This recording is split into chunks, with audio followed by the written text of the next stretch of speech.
Hello students, welcome back to my channel once again.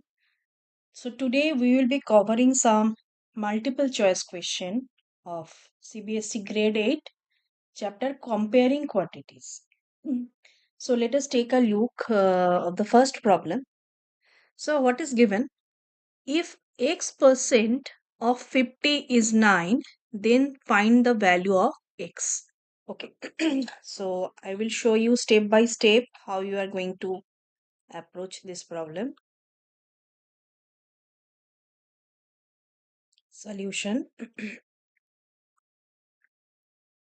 So x% of 50 is 9 is means equal to.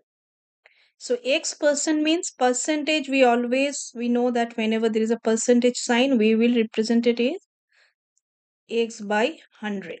So percentage means always in the denominator you will place 100, and of means multiplication.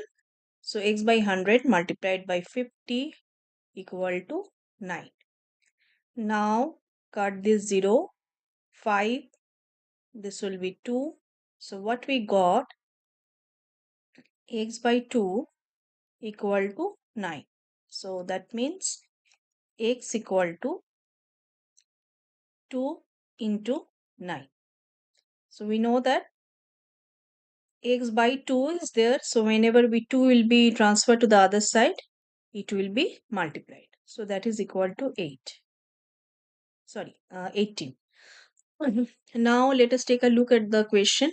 Which option is matching? So question option number 2 is matching. So you will write answer as option 2, 18. Hope this is clear to you.